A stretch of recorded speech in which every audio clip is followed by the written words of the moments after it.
Bonjour, on se retrouve aujourd'hui dans l'évangile de Jean, au chapitre 13.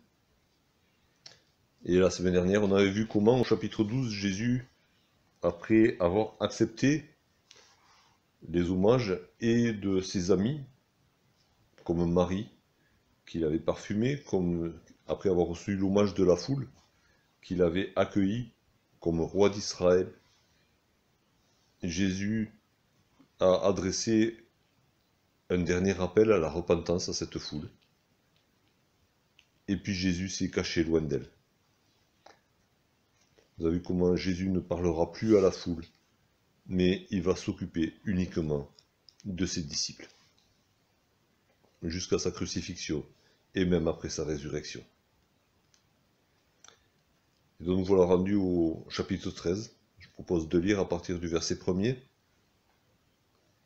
Avant la fête de Pâques, Jésus, sachant que son heure était venue de passer de ce monde au Père, et ayant aimé les siens qui étaient dans le monde, mit le comble à son amour pour eux.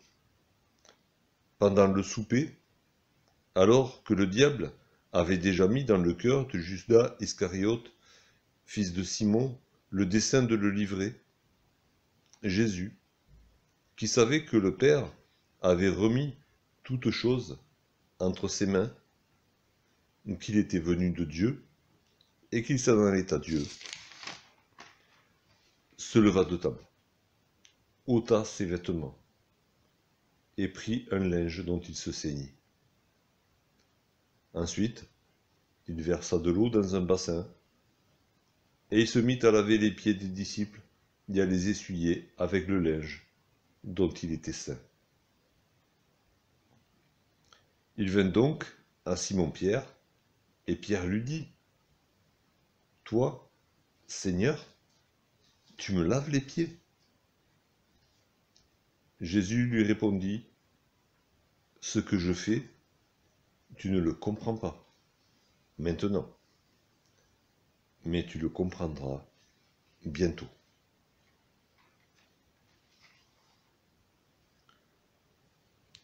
Jean nous rappelle, ça se passe avant la fête de Pâques.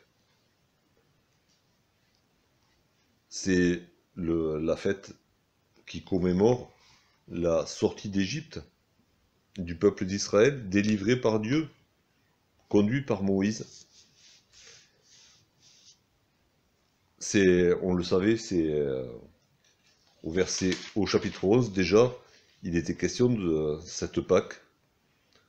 Il était question de cette foule qui était venue à Jérusalem une semaine avant la fête pour se purifier, pour se préparer à fêter cette fête de l'Éternel.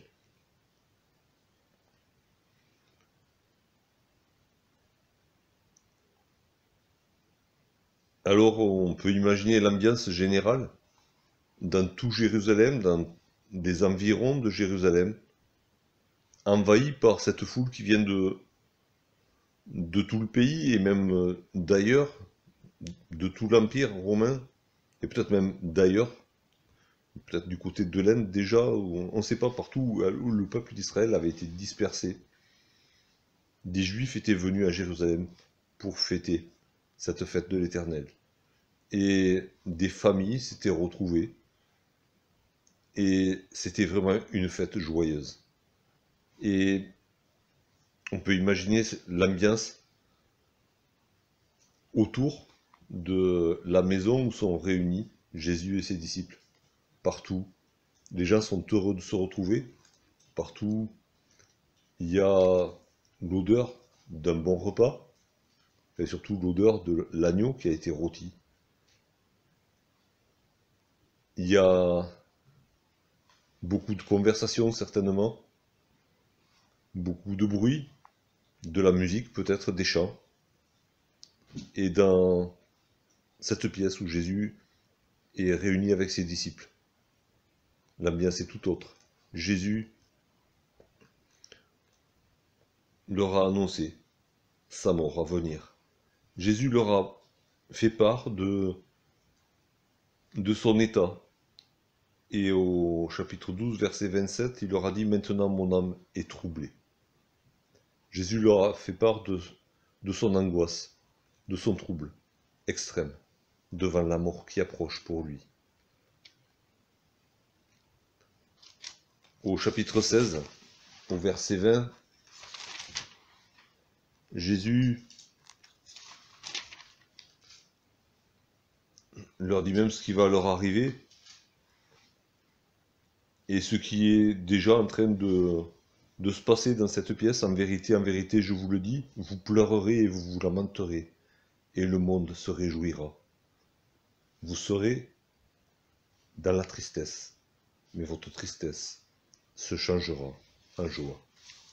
Dans cette pièce où sont réunis Jésus et ses disciples, ce n'est pas la joie de la fête qui se fait entendre partout ailleurs, c'est la tristesse. La tristesse et les lamentations.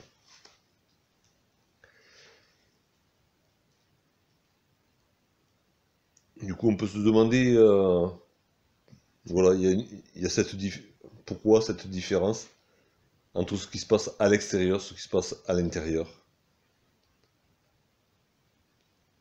Jésus a quand même dit à ses disciples, dans un autre évangile, j'ai vivement désiré manger cette Pâque avec vous. Il y avait ce désir du Seigneur et il savait très bien ce que signifiait cette fête. Il savait aussi ce que cela signifiait pour lui. Mais peut-être que dans le monde autour, beaucoup avaient oublié ce que signifiait cette fête. Ils avaient oublié l'esclavage en Égypte. Ils avaient oublié le sacrifice qui accompagnait cette fête.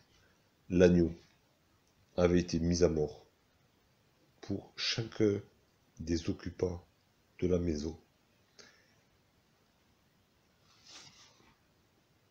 Peut-être que certains s'en souvenaient encore, mais dans la présence de Jésus, après qu'il ait annoncé sa mort, l'agneau qui était certainement sur la table avait un tout autre aspect. Il était ressenti différemment, ce n'était pas un repas de fête, c'était vraiment un repas qui a annoncé la mort du Seigneur.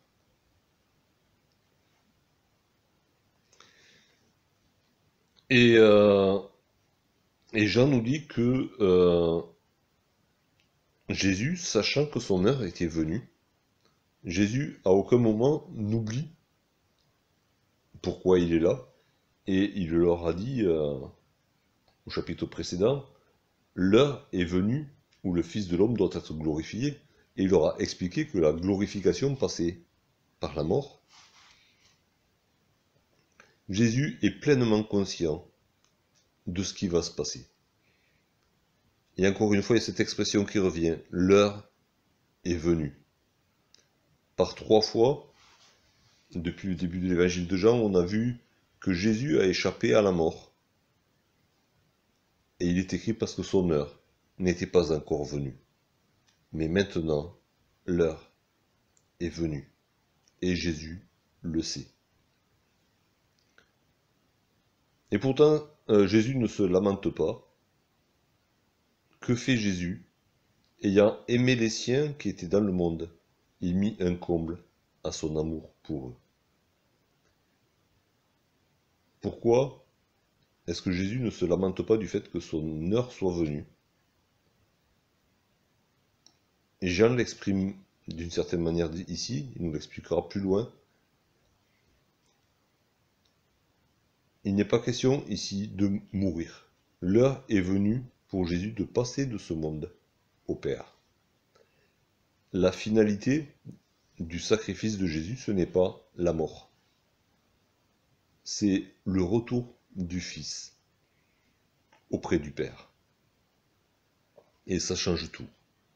La finalité n'est pas le tombeau, mais la maison du Père. Jésus a cette certitude quant à sa mort. Il sait qu'il ne va pas rester dans le tombeau, il va ressusciter. Il va monter auprès du Père. Et du coup, on apprend qu'il a aimé les disciples, il a aimé les siens. Il a aimé les siens, et là c'est un possessif. Les siens, c'est ceux qui lui appartiennent. Un peu plus loin, au verset 18, Jésus dit à ses disciples, « Ce n'est pas de vous tous que je parle, je connais ceux que j'ai choisis. » Les disciples sont à Jésus parce que Jésus les a choisis. Il les a choisis, il les a pris avec lui. Ils sont à lui.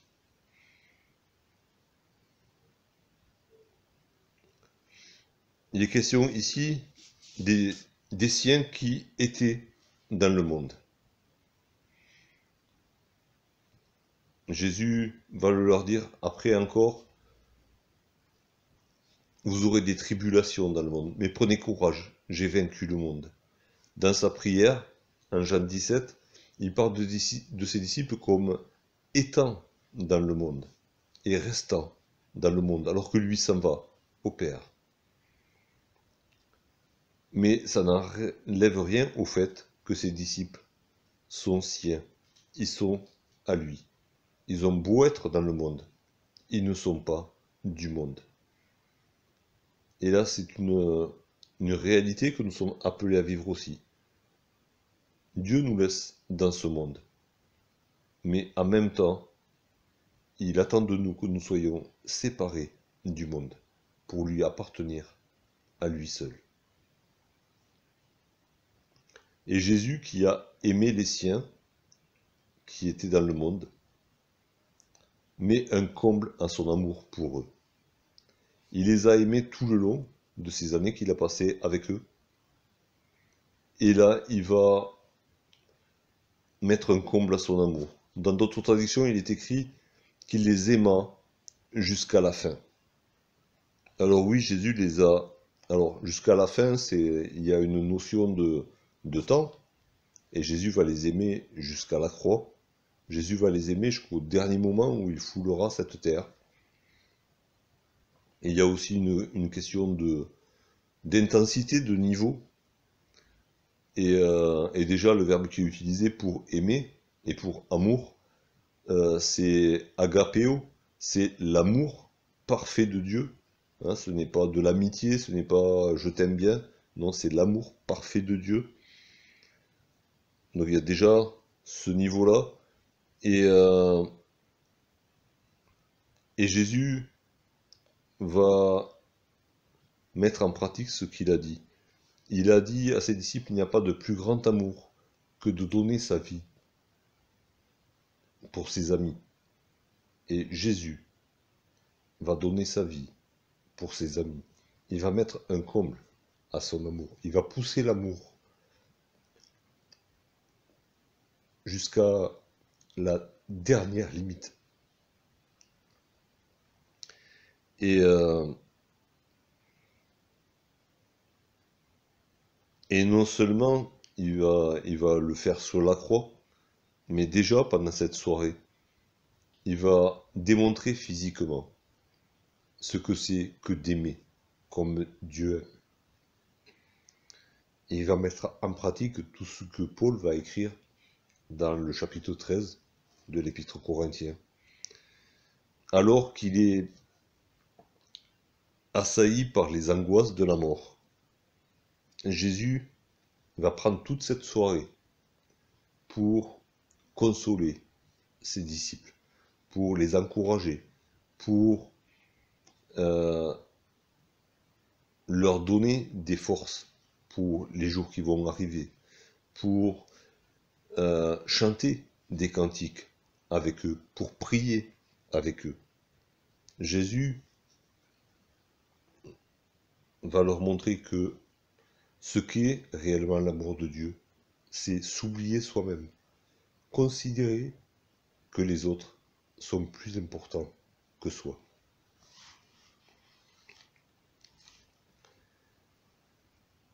Et donc, pendant ce souper, au verset 2, il y a cette parenthèse qui concerne Judas. Judas est présent.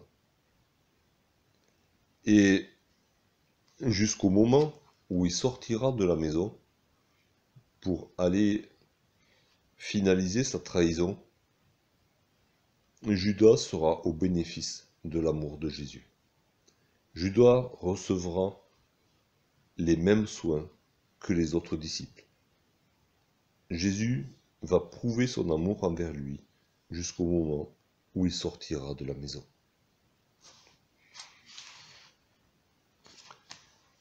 Et Jean nous montre d'où vient le problème pour Judas. Ce n'est pas que Judas avait de mauvaises fréquentations. Judas a fréquenté l'homme, le meilleur homme qui ait jamais eu sur la terre, le seul homme bon.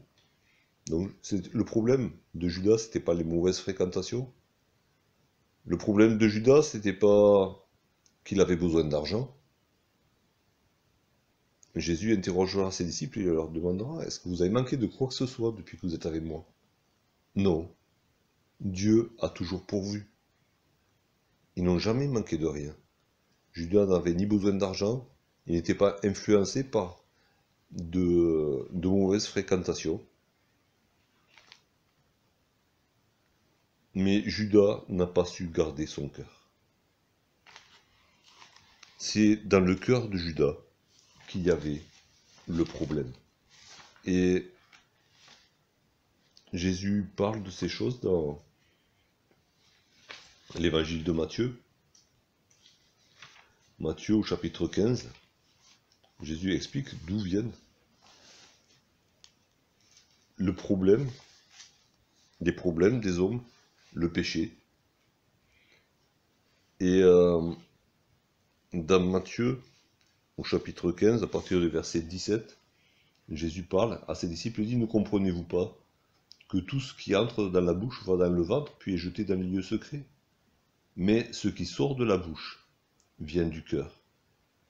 Et c'est ce qui souille l'homme. Car c'est du cœur que viennent les mauvaises pensées, les meurtres, les adultères, les débauches, les vols, les faux témoignages, les calomnies. Voilà les choses qui souillent l'homme. Mais manger sans s'être lavé les mains, cela ne souille point l'homme. Le problème de Judas, c'est qu'il n'avait pas gardé son cœur. Il n'avait pas gardé son cœur et il ne s'est pas réveillé à temps pour laver son cœur non plus, qui était souillé. Dans l'Épître aux Hébreux, au chapitre 4,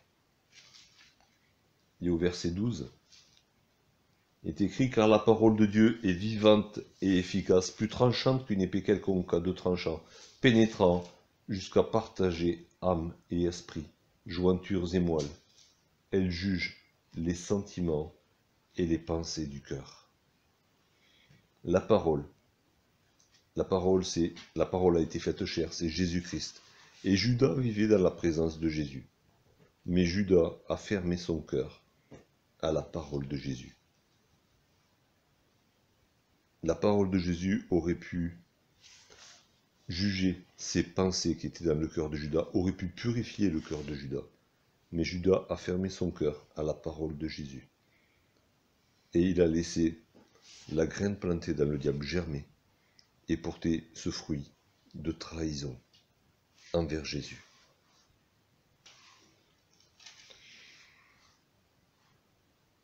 C'est un avertissement pour nous.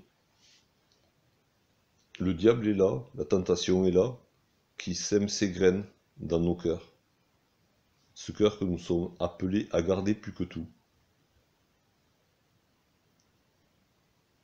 Quand cela arrive, allons à la parole, allons à Jésus, pour qu'il juge les sentiments et les pensées de notre cœur.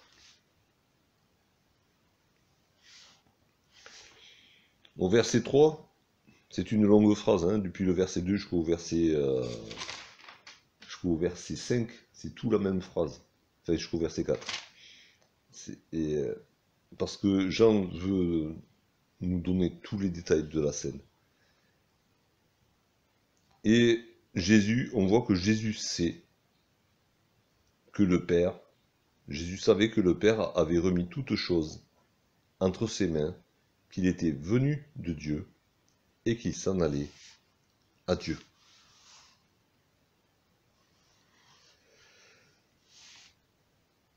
Il y a ces questions philosophiques que les hommes se posent souvent, qui reviennent régulièrement. Qui suis-je? D'où est-ce que je viens? Où est-ce que je vais? Des questions qui tiennent en suspens l'esprit de beaucoup d'hommes, même de grands penseurs, et qui n'arrivent pas à trouver de réponse à ces questions. Jésus, lui, savait. Il avait des certitudes face à ces trois questions. En tant qu'homme parfait sur la terre, Jésus savait. Il savait que le Père avait remis toutes choses entre ses mains. Toutes choses, c'était le salut de l'humanité qui était venu accomplir. Le salut de l'humanité était entre ses mains. Il avait aussi cette certitude qu'il avait reçue du Père, la capacité de juger ce monde plus tard. Donc, il savait qu'il était le sauveur et le futur juge de l'humanité. Il savait qu'il était venu de Dieu. Il l'a dit à de multiples reprises dans les chapitres qu'on a déjà étudiés. Il savait qu'il était venu de Dieu et il savait qu'il allait à Dieu. C'est pour cela que Jean, au verset 1er, a dit « Son heure était venue de passer de ce monde au Père ». Jésus n'avait aucun doute sur qui il était, d'où il venait et où il allait. Et c'est ce qui lui donne la capacité, dans ces moments d'angoisse extrême, de continuer à faire ce pourquoi il est venu et à le faire avec la sérénité dans laquelle il le fait, dans l'amour qui l'anime, dans la paix qui l'habite tout de même, dans la joie aussi qui l'habite. C'est l'épître aux Hébreux qui nous dit que Jésus a méprisé la honte de la croix à cause de la joie qui lui était réservée. Jésus, parce qu'il sait qui il est, parce qu'il sait d'où il vient, parce qu'il sait où il va, avance tranquillement sur ce chemin qui le conduit à la croix.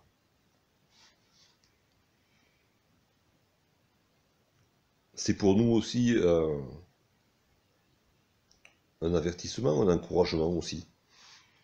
Si nous voulons faire ce que le Seigneur nous a demandé de faire, ayons aussi ces trois assurances dans notre cœur. Qui suis-je? Je suis un enfant de Dieu. Dans le premier chapitre de l'Évangile, Jean nous a dit « Il a donné à tous ceux qui croient le pouvoir de devenir enfants de Dieu. » Si je crois en Jésus-Christ, j'ai le pouvoir, je suis devenu enfant de Dieu. D'où est-ce que je viens? Je suis né de Dieu. Jésus l'a expliqué à Nicodème au chapitre 3. Pour avoir la vie éternelle, pour entrer dans le royaume de Dieu, il faut naître d'en haut, il faut naître de Dieu. C'était déjà aussi dans le premier chapitre de Jean. C'est la vie éternelle est donnée à ceux qui sont nés non de la chair, mais de Dieu. Et où est-ce que je vais?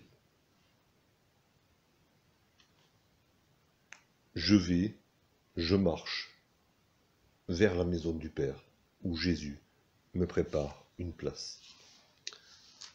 Si je repasse dans mon cœur ces trois assurances, je sais que je suis un enfant de Dieu, je sais que je suis né de Dieu, je sais que je vais vers Dieu, je pourrai accomplir ce que le Seigneur me demande de faire.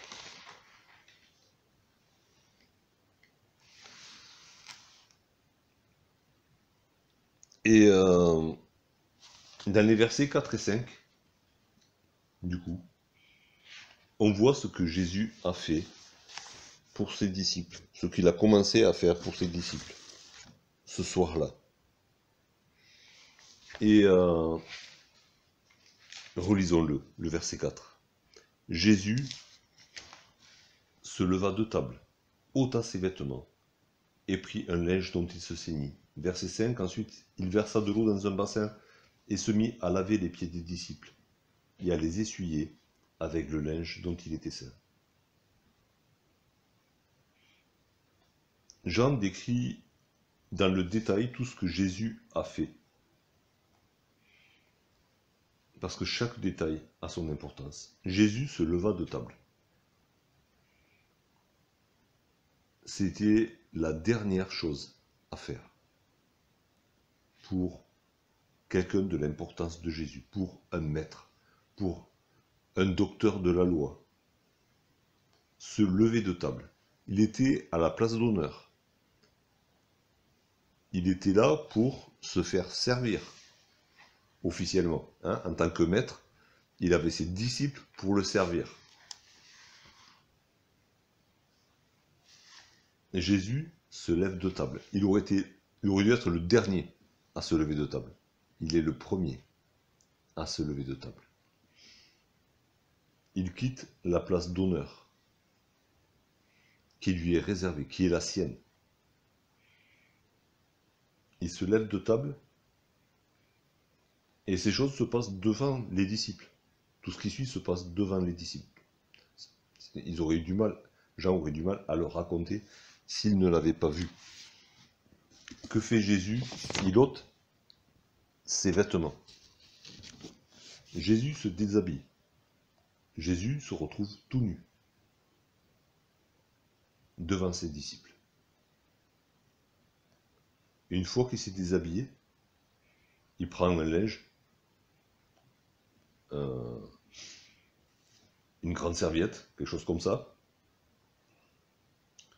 et il la met autour de sa taille.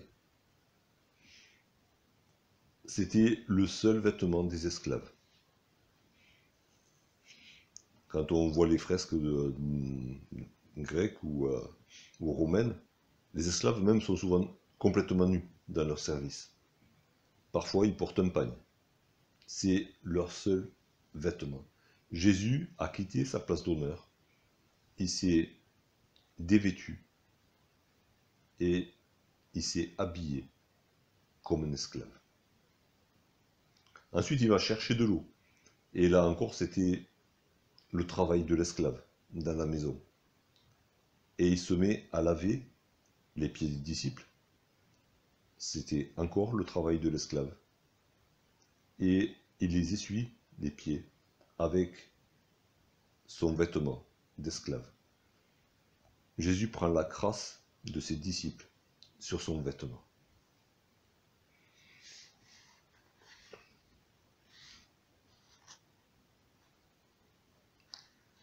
Ce que Jésus fait là, Paul l'a dit d'une autre manière, et ce que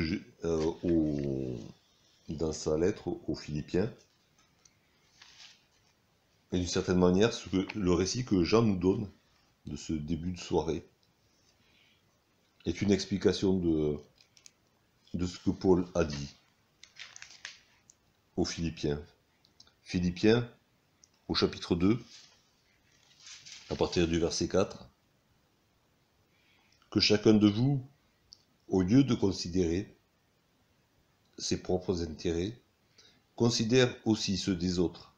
Ayez en vous les sentiments qui étaient en Jésus-Christ, existant en forme de Dieu, à la place d'honneur.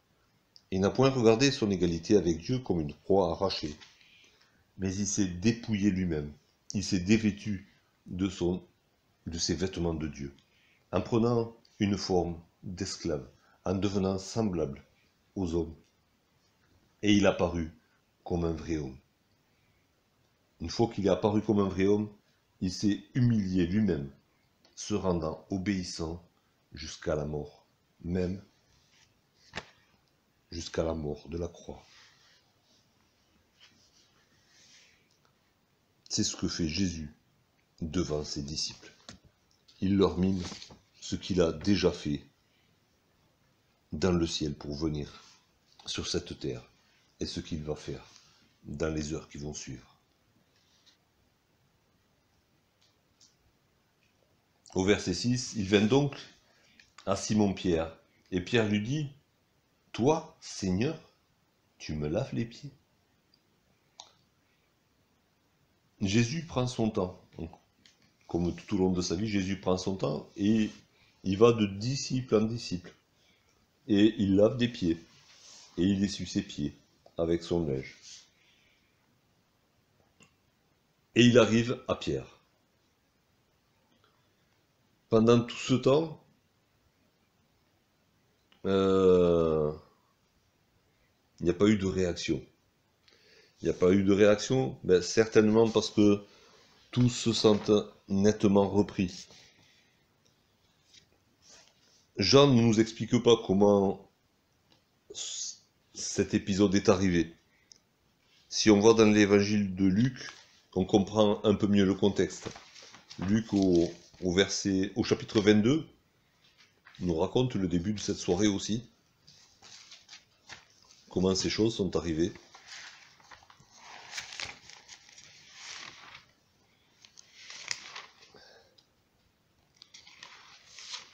Et au chapitre 22, le verset 24,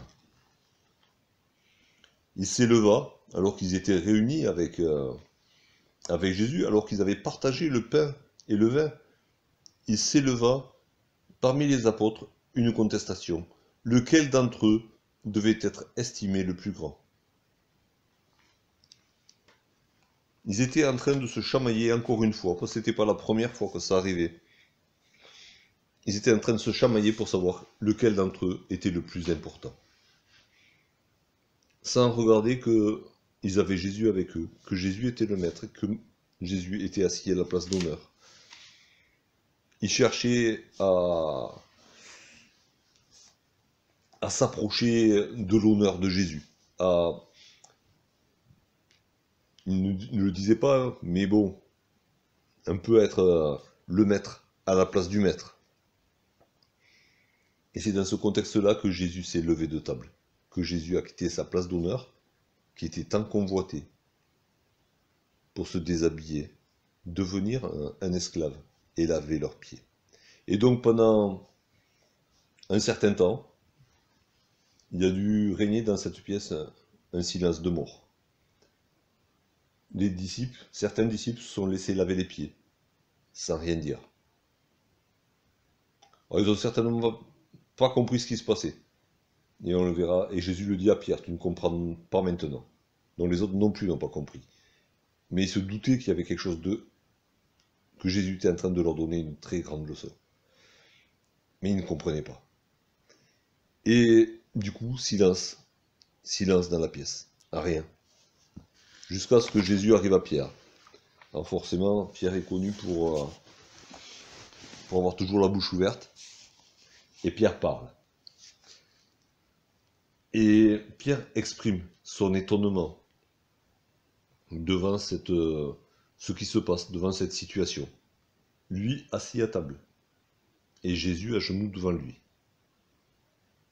Prêt à lui laver les pieds. Comme il l'a fait pour les autres. Et Pierre, s'il ne comprend pas ce que Jésus est en train de faire, ce que Jésus est en train de leur enseigner, si Pierre ne peut pas saisir la leçon que Jésus est en train de leur donner, Pierre comprend quand même que les rôles sont inversés, que les places sont inversées, et que c'est tout sauf normal. Il ne saisit pas la signification profonde, mais il sait que ça ne devrait pas se passer comme ça. Alors c'est sûr, Pierre n'en est pas au point de se dire il faudrait que je lave les pieds des autres disciples. Mais peut-être qu'il se dit ouais, quand même, c'est moi qui devrais être à genoux devant Jésus et j'aurais dû le faire depuis longtemps peut-être, quand il est arrivé. Et j'aurais dû lui laver les pieds. comme c'était la coutume à l'époque, pour un invité de marque qui arrivait dans une maison, ou quelqu'un qui était cher. Quand il arrivait, on lui lavait les pieds. On lui lavait les pieds, parce que bon, ils avaient besoin d'être lavés, vu s'il avait marché à pied, il avait des sandales, il s'était sali les pieds. En même temps, pour passer à table, vu qu'il mangeait un peu allongé sur des matelas, ben, ça allait pourrir le matelas. Mais il y avait aussi le côté où c'était une expression de bienvenue et d'amour pour l'ami qu'on recevait. Et Pierre peut-être est en train de se dire, cette situation elle n'est pas normale. C'est moi qui devrais être aux pieds de Jésus, à lui laver les pieds. Et donc il est offusqué du fait que Jésus se présente devant lui à genoux pour lui laver les pieds. Et il est offusqué à juste titre, parce que la place de Jésus était à table, à la meilleure place. Mais son étonnement, il devrait être le nôtre. Peut-être que nous, on s'est habitués au message de l'Évangile. Et on n'est plus choqué par la croix. Mais la croix, c'est un scandale, une occasion de chute pour ceux qui ne croient pas. Ça devrait aussi nous choquer à chaque fois qu'on évoque la croix. Parce que sur la croix, c'est la même chose qui s'est passée. Il y a une inversion des places, une inversion des rôles. La croix n'était pas la place que méritait Jésus. Par contre, la croix était la place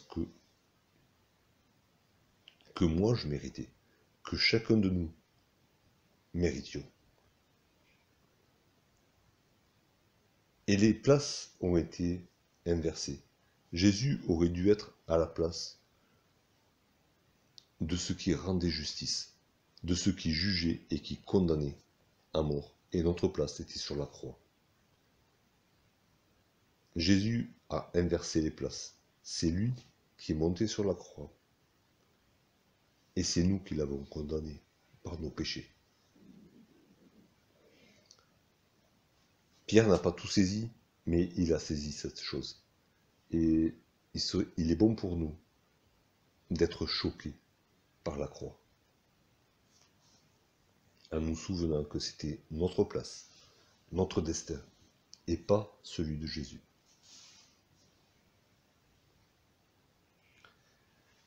Et Jésus lui dit, ce que je fais, tu ne le comprends pas, maintenant, mais tu le comprendras bientôt. Il y a 2 fois le verbe comprendre, et dans le texte original, c'est 2 mots différents. En français, c'est toujours comprendre, mais pas dans le grec original. Jésus lui dit, tu ne peux pas comprendre intellectuellement, tu ne peux pas comprendre par tes yeux, par ce que tu es en train de voir, ce que je suis en train de faire. Tu ne peux pas le comprendre maintenant, à cet instant. Mais Jésus lui dit, tu le comprendras bientôt. Et ce que tu ne peux pas comprendre intellectuellement, ce que tu ne peux pas comprendre par tes yeux, ce que tu ne peux pas comprendre par ton expérience, tu vas le comprendre dans ton cœur. Tu vas le comprendre d'une manière intime.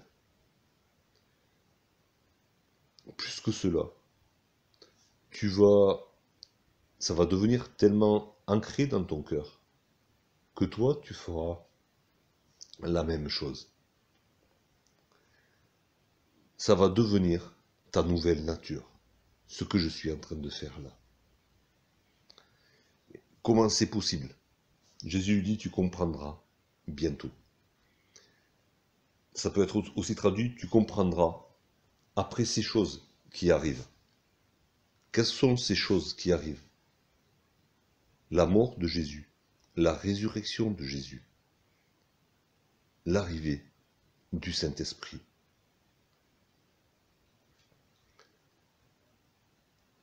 Et dans beaucoup de passages, on voit que les disciples n'ont pas, n'ont pratiquement rien compris, en fait, de l'enseignement de Jésus, jusqu'à ce que Jésus soit mort, ressuscité, et que le Saint-Esprit soit venu. Alors il est écrit qu'ils comprirent alors, ils se souvinrent des paroles de Jésus, et comprirent ce qu'il avait dit. Ce que je fais maintenant, tu ne peux pas le comprendre, dit Jésus à Pierre, mais tu le comprendras bientôt.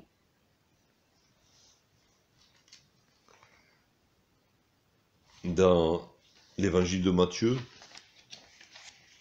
au chapitre 20,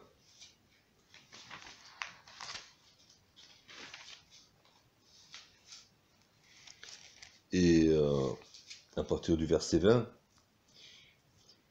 il est question aussi de choses de maintenant et de plus tard. Un peu dans le même contexte. Alors la mère des fils de Zébédée s'approcha de Jésus avec ses fils et se prosterna pour lui faire une demande. Il lui dit: Que veux-tu? Ordonne, lui dit-elle, que mes 2 fils, que voici, soient assis dans ton royaume, l'un à ta droite et l'autre à ta gauche. Jésus répondit: Vous ne savez ce que vous demandez. Pouvez-vous boire la coupe que je dois boire? Nous le pouvons, dirent-ils. Et il leur répondit: Il est vrai que vous boirez ma coupe. Jean et Jacques croient avoir la capacité de faire ce que va faire Jésus. Jésus ne leur dit pas: vous n'y arriverez jamais. Jésus même ne leur dit pas: vous êtes incapables de le faire maintenant. Il dit: ma coupe, vous la boirez plus tard, bientôt. Vous en serez capable, vous aussi, mais pas maintenant.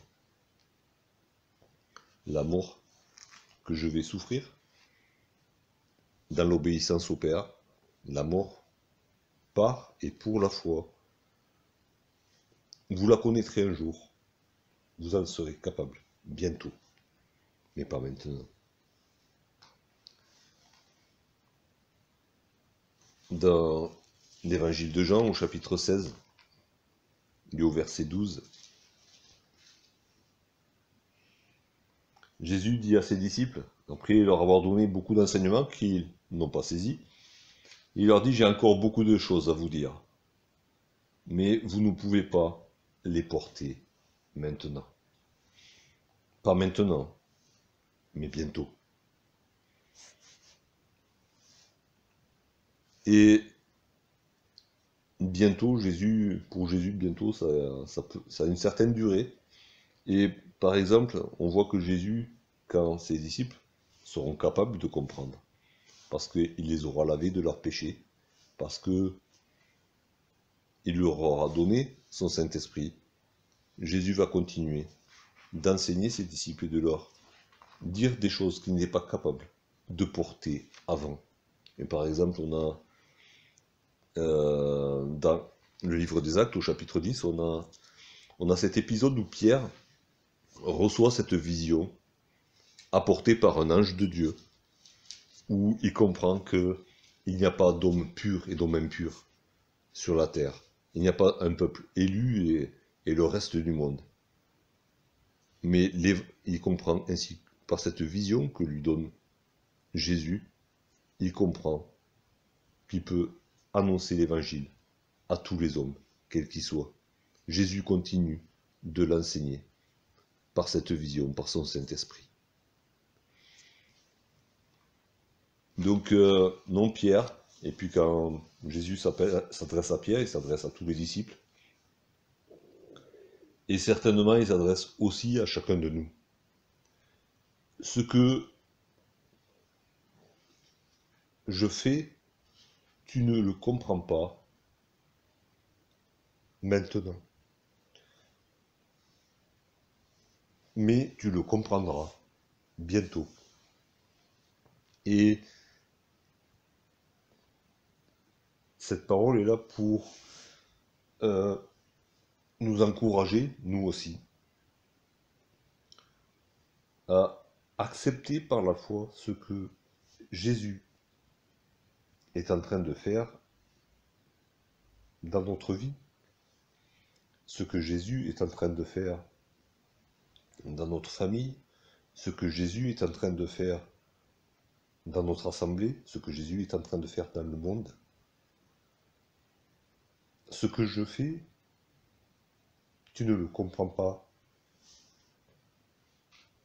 Maintenant, dit Jésus, mais tu le comprendras bientôt. Jésus est devant Pierre et il veut lui laver les pieds parce que il sait que Pierre a besoin d'être lavé. Pierre est incapable de comprendre. Jésus lui demande juste « Fais-moi confiance, je sais ce que je fais. » Et toi, à l'instant T, tu ne comprends pas, tu ne peux pas comprendre. Mais je te promets, tu comprendras bientôt. Nous aussi, nous sommes, on va dire, pris en charge par Jésus. Jésus nous prend en compte, Jésus nous prend soin de nous, de la manière qu'il sait être la meilleure. Et forcément, sa manière de faire peut nous heurter, sa manière de faire peut nous surprendre, parce que c'est un plan divin qui nous échappe. Jésus nous demande juste que nous lui fassions confiance. Laisse-moi faire. Tu ne comprends pas maintenant, mais tu comprendras bientôt. Et c'est ma prière que chacun de nous se laisse faire par Jésus, qu'on lui laisse faire dans nos vies ce qu'il doit faire, ce qu'il sait qu'il doit faire, même si on ne comprend rien à ce qui se passe. Mais on a cette promesse, tu comprendras bientôt. C'est ma prière que nous ayons cette confiance, cette foi dans les bons soins de notre Seigneur. C'est ma prière aussi que, comme Jésus, nous soyons capables de nous souvenir qui nous sommes. Nous sommes enfants de Dieu. D'où nous venons, nous sommes nés de Dieu.